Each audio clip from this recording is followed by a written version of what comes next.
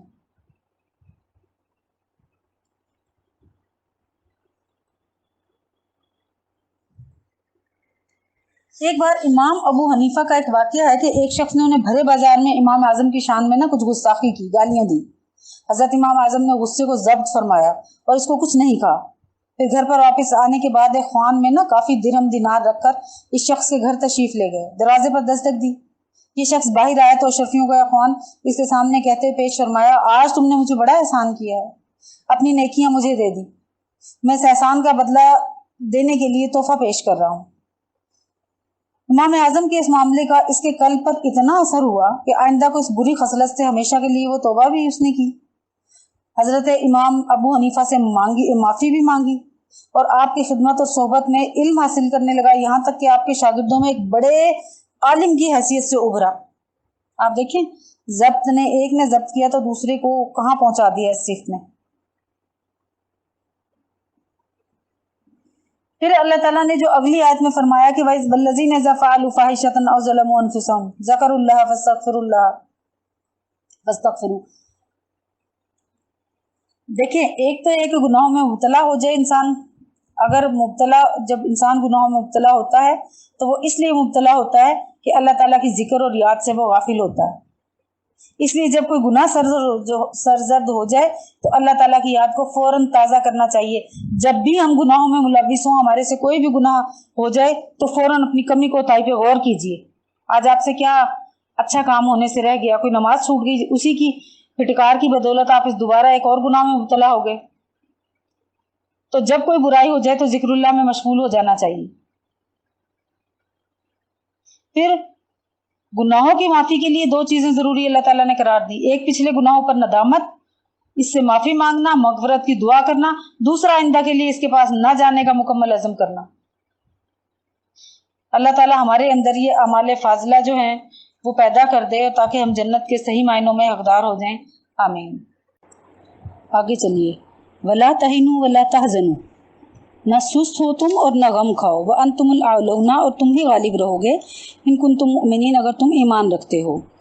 إِنْ يَمْسَسْكُمْ قَرْحٌ فَقَدْ مَسَّ الْقَوْمَ قَرْحٌ، اگر پہنچا ہے تم کو زخم تو پہنچ چکا ہے ان کو بھی زخم، مِثْلُهُ ایسا ہی، وَتِلْكَ الْأَيَّامُ نُدَاوِلُهَا، اور یہ دن باری باری بدلتے رہتے ہیں ہم، بین الناس، لوگوں کے بیچ میں، وَلِيَعْلَمَ اللَّهُ الَّذِينَ آمَنُوا، تاکہ معلوم کر لے اللہ جن کو ایمان ہے، وَيَتَّخِذَ مِنْكُمْ شُهَدَاءَ، اور کرے تم میں سے شہید۔